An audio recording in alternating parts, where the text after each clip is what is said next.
Speaker Johnson started his speech by expressing his gratitude for the opportunity to be at the NYSE and to speak and highlight the importance of being at the world's greatest financial center with business leaders, but then immediately condemned recent attacks by Iran on Israel, calling for stronger U.S. leadership. He also criticized the Biden administration for appeasing Iran while expressing support for Israel and called for a, quote, maximum pressure campaign on Iran and stronger sanctions enforcement. We all just witnessed another brazen attack by Iran against Israel and an apparent coordinated terrorist attack in Jaffa. We're praying for the safety of the Israeli families, of course, and the House GOP leadership is urging the Biden-Harris administration to deliver a strong message to the Iranian regime that this unjustified violence and terror has to end. We also recognize that it's hypocritical for the administration to express support for Israel's defense while continuing to appease the Iranian regime with billions or hundreds of billions of dollars actually in sanctions relief. It's long past time for the administration to fully enforce the Iran sanctions on the books and reimpose the UN sanctions lest they expire. Right now, American leadership has never been more important, and we need a maximum pressure campaign on Iran and its terror proxies. The world must know that the United States will continue to stand firmly with Israel as it fights for its very survival.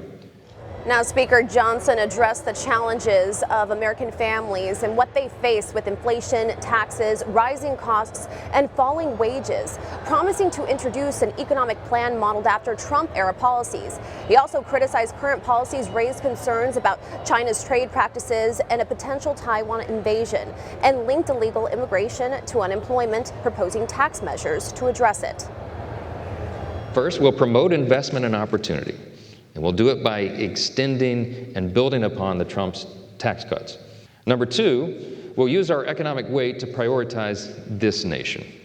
Gone are the days of allowing China to steal our jobs and technology and exploit our trade deals and hollow out our manufacturing sector. There's much more we could say about the threat of China, of course, but House Republicans also plan to prioritize our nation by using the tax code to secure our border and fight the drug cartels. After 4 years of open borders and a record number of illegal crossings, we now have an absolute catastrophe across the country, including right here in New York, as you all know. And this catastrophe has resulted in enormous human suffering and financial cost.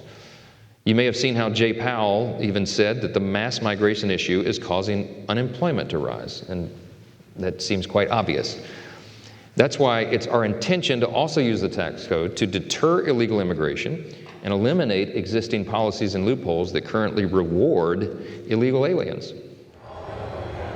House Speaker Johnson warned that rising federal debt is a key national security and economic threat, especially to small businesses. He pledged to reduce government spending, cut wasteful programs like the Inflation Reduction Act, address $1 trillion in improper payments, and shrink the federal workforce to create a more efficient and responsible government. And it's no surprise that many secretaries of defense and national security advisors have called the growing federal debt the greatest national security threat that we face as a nation. Nor is it a surprise that our small businesses are telling us that the ever-increasing debt is the greatest long-term threat to their own growth. Under President Trump and a united Republican Congress, we will grow the economic base and stop mortgaging our children's future to fund today's big government bureaucracies. We will cut the wasteful Green New Deal spending and Democrats' so-called Inflation Reduction Act that is costing twice as much as it was advertised and is sending our taxpayer dollars to China. Meanwhile, we're going to root out waste, fraud, and abuse and improper $1 trillion payments within the federal government, which have grown to the highest levels ever in the last 4 years. And we're going to reduce the size of the federal workforce and root out a long list of non-essential jobs throughout the federal bureaucracy. Our government is going to be a responsible government with a reduced scope and reduced spending, a government that's responsible enough to know that it can't and should not do everything.